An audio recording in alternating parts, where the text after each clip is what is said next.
We're seeing India and US reuniting, after a while and going up against China. We're seeing sanctions against Russia. What are your views on where the world is going? Europe is kind of like, I don't know. So what are your views? Where's the world going?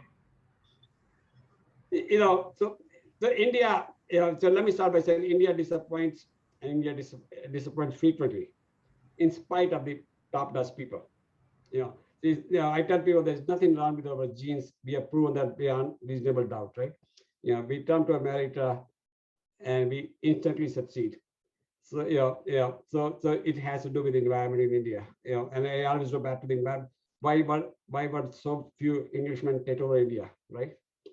So we have not been in India a united people with a single sense of purpose, with a long game, playing. So China has played a very good. They are single people, Han Chinese. They know what they want. They're playing the long game, right? And they've done extremely well. If you go back if you go back to 1981, India was ahead of China in almost every respect. Oh wow! Oh yeah, per capita income in India was higher than per capita in China. By 91, they were slightly ahead of us. By 2001, they were way ahead of us. They were almost twice as ahead of us. I and C.T. Prahlad wrote a paper in 2001 and gave a speech, and we said if we maintain the current trajectory, China will be 5 times as big as we are by 2020, and we start out with the case. Per capita basis, and so now Chinese have been playing this long game for a long time, and US has sort of ignored it in the past. See, Europe became inconsequential after World War II, because it depended upon US for its defense, and till then they were getting the wealth from their colonies. But Europe doesn't have the population, doesn't have the unity. So US was way up there. By the way, even in spite of everything you see, US on per capita basis is 12 times, 10 times the Chinese per capita income. I don't know if you know that. So China has 4 times the population. So even though US is 12 times per capita, on a aggregate basis, China is getting pretty close to US. And if they maintain the current rate, they'll overtake US in terms of. I don't think they'll ever reach US per capita income. It's very hard to reach that number. But they'll be bigger than US in almost every respect, military-wise, economy-wise, and other. So US doesn't have the now. When you start to look at the chessboard, China has the heft. China has the wealth. US has the wealth, but doesn't have the heft. Europe, is still out there. So US and India coming together, which is why. But I started to say back in 2004, 2005 will have to happen. Will have to happen, because India gives them the heft right away. India gets the so if US India, the problem is on the Indian side, not on the US side. The US has been trying very hard since 2004, 2005 to have become a tight ally with India. Indians are still non-aligned, still want independence. But India's hand is being forced by China now. China's weight is unbearable.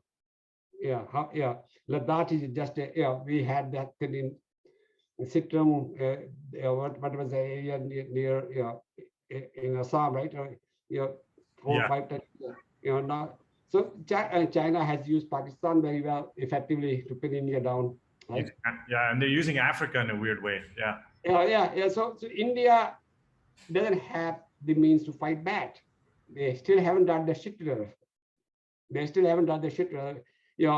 India still doesn't have their shit. And Modi Starman comes in and starts wasting time and energy on Hindutva rather than play a long game to fight China. I mean, this has been my issue. So I think the India has been forced now to look for partners to help. And US needs India.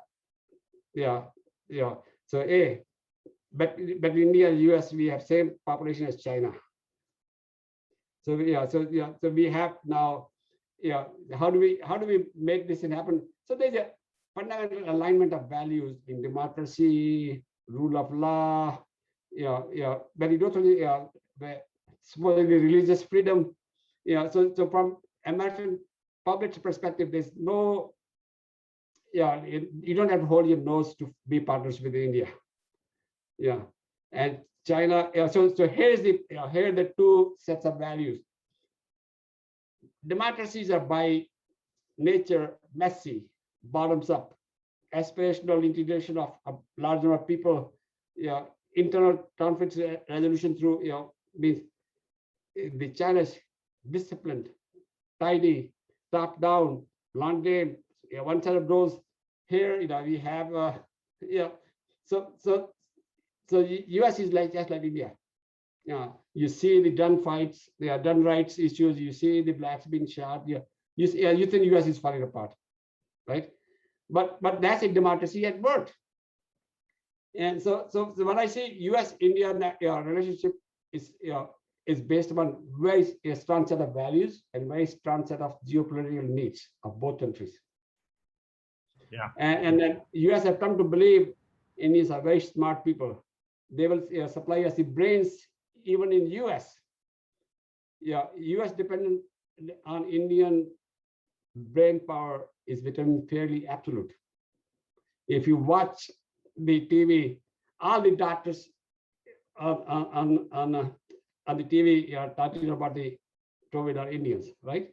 So, we think about Sanjay, but you don't look at So more than 10% of the professors of business and engineering in the US are of Indian origin. And now the CEOs are becoming Indian. So the US looks at India as a good source of brain power, manpower, which has no conflict with us as a people, right? And Indians need US technology, US weapons, US support to withstand China's onslaught. Yeah. So that's the geopolitics of it, right? Yeah.